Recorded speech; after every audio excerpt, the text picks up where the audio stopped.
Long ago in Egypt, there lived a little girl whose parents were farmers. One evening, the little girl's mother asked her to fill a jug with water from the river Nile.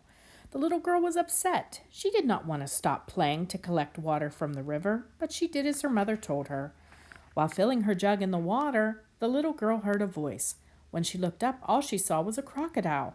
She continued to fill her jug, but stopped when she heard the voice a second time. Little girl, a deep voice said. Now the little girl was growing impatient. Perhaps it's one of my brothers playing a trick. I do not frighten so easily, she said out loud. I am not one of your brothers, the voice said. I am a crocodile, and I need your help. The little girl looked up in surprise. Was the crocodile really speaking to her? She saw that the crocodile was tangled in a fisherman's net and could not break free. The little girl was afraid, though, when she saw the crocodile's long claws and sharp teeth. Please help me, he said. I promise I will not hurt you, and I never break a promise. The little girl thought about this for a while and decided to help the crocodile. When he was freed, the crocodile spoke. For your kindness I will repay you. With each full moon you may come to the banks of the Nile, cup your hands together, and fill them with water. As you sip the water, you may make one wish. May I wish for anything? Asked the little girl. Her eyes sparkled with visions of riches. Yes, you may wish for anything, said the crocodile, but first you must make a promise. For each wish you are granted, you must help someone in need. That's simple, said the little girl. Whenever I make a wish, I have to help someone. Yes, said the crocodile. Always remember to share your gifts or to help others in some way. If you make this promise, you must never break it. The little girl nodded. She was half listening to the crocodile's warning. Instead, she was thinking about what she would do, what she would wish for at the next full moon. On the next night of the full moon, the little girl knelt at the banks of the Nile. She cupped her hands together and filled them with water. As she sipped the water, she made a wish for a basket full of tasty bread and fruit. When the little girl opened her eyes, before her was a basket full of tasty bread and fruit. She took the basket home and shared it with her family.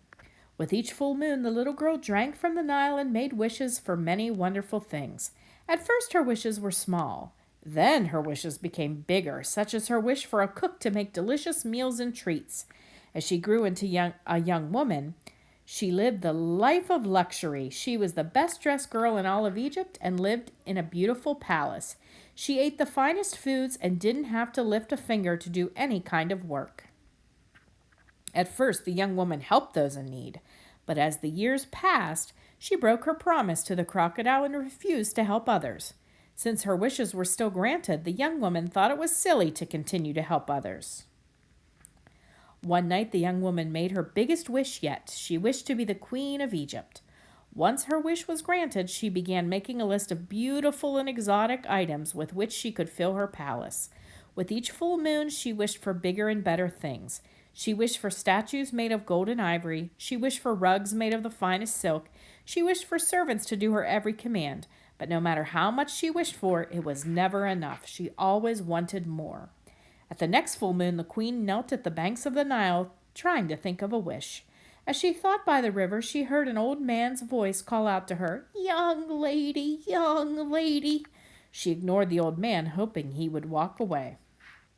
When he did not walk away, she turned with a scowl on her face. What is it? She demanded. Can't you see I'm busy? Forgive me, Queen, the old man said. I did not know it was you. I was on a journey when I tripped and lost my most important possessions in the river. Please, would you be so kind as to help me? I cannot swim, and I fear that I will lose everything. Go away, the queen said. I have no time to help a weak old man such as yourself. The queen was so lost in her greed that she once again broke her promise to help someone in need. Just then something caught her eye. A golden jeweled trunk was stuck in the mud in the river.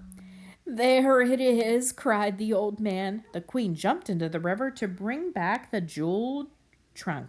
As it sparkled in the moonlight, the queen rejoiced in her good fortune. What luck, she said. I have already found a new treasure, and I still have a wish to make. Now what shall I wish for? But, Queen, said the old man, that trunk does not belong to you. How dare you stand there here and speak to the Queen of Egypt with such defiance? She asked angrily. What I wish is for you to disappear.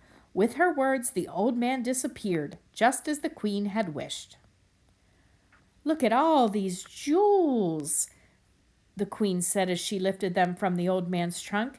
The greedy Queen draped them all over her body until she glittered and glowed in the moonlight. Now I shine even brighter than you, Moon.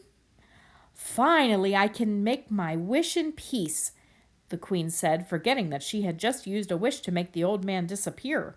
The Queen knelt at the river and cupped her hands together. When she did this, one of the jewels slipped into the Nile. When the Queen reached for the jewel, she did not see her arm. Instead, the Queen saw a scaly claw reaching into the river. What is this? Screamed the Queen. She looked at her reflection in the moonlight, only to find that she was turning into a crocodile. What's happening to me? I do not wish to become a beast, screamed the Queen. No, you did not, answered the voice. It was the crocodile she met when she was a little girl. You wished for an old man to disappear. You also broke your promise to help others, and you stole that man's treasure. Huh, these jewels could not belong to that man, scoffed the Queen. Now look at how they glitter. Do they look like the belongings of a poor man? It was your own greed that blinded you, answered the crocodile. Look again. The Queen looked again at her reflection in the river and saw that the jewels were nothing but common stones and that the golden chest was made of nothing but wood. When the Queen tried to brush the stones away, she found that they stuck. Her once soft, smooth skin was now rough and bumpy.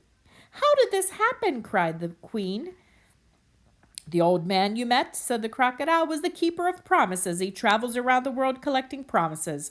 The stones he carries are the promises. Your actions have not only broken your promise, but the promises of people around the world. The Queen looked at the wooden trunk.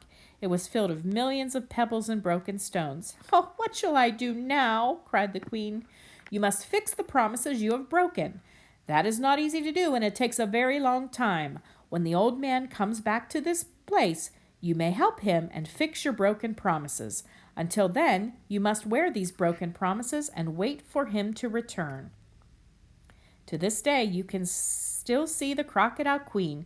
She sits by the banks of the Nile, waiting for the old man to return so she can fix her broken promises.